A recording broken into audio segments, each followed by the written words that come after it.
নমস্কার বন্ধুরা, আমি শিপ্রা। আমি আবার চলে এসেছি তোমাদের সাথে। অনেক দিন শরীর অসুস্থ ছিল, তোমরা জানো এখন তো ভাইরাল ফিভার হচ্ছে সবার, তো আমাদেরও বাদ যায়নি। তো অনেক দিন শরীরটা খুব খারাপ ছিল, সেজন্য কিছুদিন ভিডিও দিতে পারেনি। তো আবার আজকে চলে আসলাম। এখন এই যে ফিভারের পর না কিছুই খেতে ইচ্ছা করছে না, তো তখন মুখটা একটুখানি খারাপ হয়ে থাকে, সবারই হয়।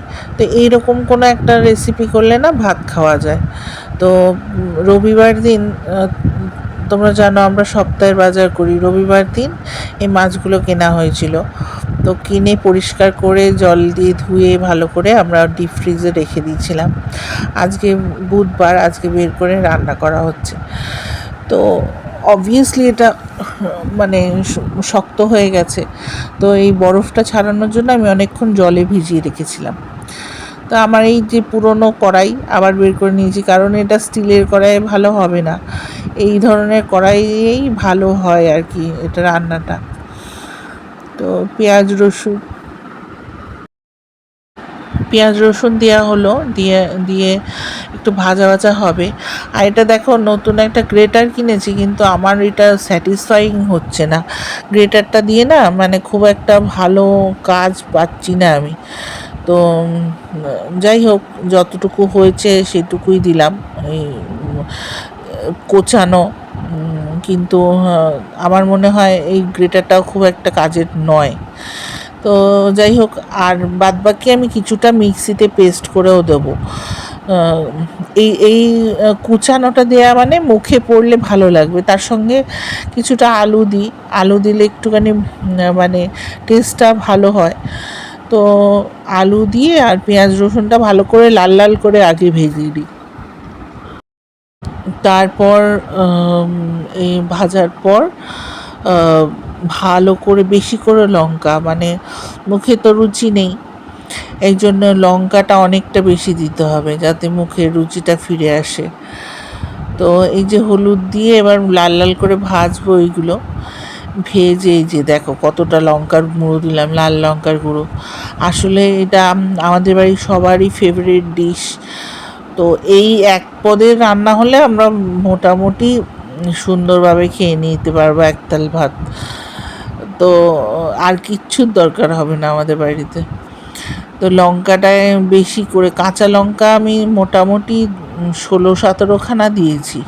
আর এখন বর্ষার লঙ্কা খুব একটা ঝালও হচ্ছে না, তাই জন্য 16-17টা দিয়েছি। আর শুকনো লঙ্কা দেখলে তো 1 চামচ ভর্তি করে, আবার গোলমরিচের গুঁড়োও দেবো একটু। তো এই 3 ধরনের লঙ্কা দেব যাতে মানে একটু বেশি বেশি করে ঝাল হয়। আর এই যে এবার এরকম করে নেড়ে লোটে মাছগুলো দিয়ে ঢাকা দিয়ে দেবো, কারণ লোটে মাছের থেকে অনেকটা জল বেরোয়। জলটা বেরিয়ে যেতে দেবো এবং এই ধীমে ধীমে আছে। এই যে দেখো জল বেরিয়ে গেছে। এরপর জলটা বেরিয়ে গেছে, এইবার আমি সিম করে দেবো কড়াইটা। সিম করে দিয়ে এই যে দেখলে কতগুলো বাসন জমেছে, সেই বাসনগুলো মেজে নেবো, ঘরও মুছে নেবো এবং স্নানও করে নেবো, ততক্ষণেও হতে থাকবে এটা। তো চলো আমি বাদবাকি কাজ আমি সেরে নিই, ততক্ষণ এটা হতে থাক। এই দেখো আমি বাসন মেজে ঘর মুছে আসলাম। এইবার এটাকে একটু নাড়া দিয়ে স্নান করতে চলে যাব, কারণ এটা এখনও হবে, মানে ঝুড়ো ঝুড়ো হবে তো।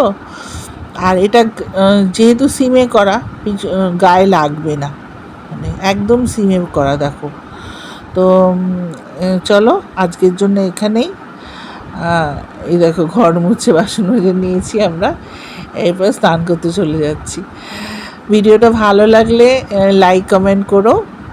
আশা করি নেক্সট কোনো এক পর্বে আবার দেখা হয়ে যাবে।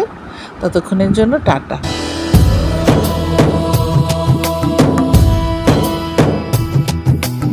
ओङ्कारं सृष्टिसारं विधि विधिलिखितं मोक्षदक्षं सुभिक्षम्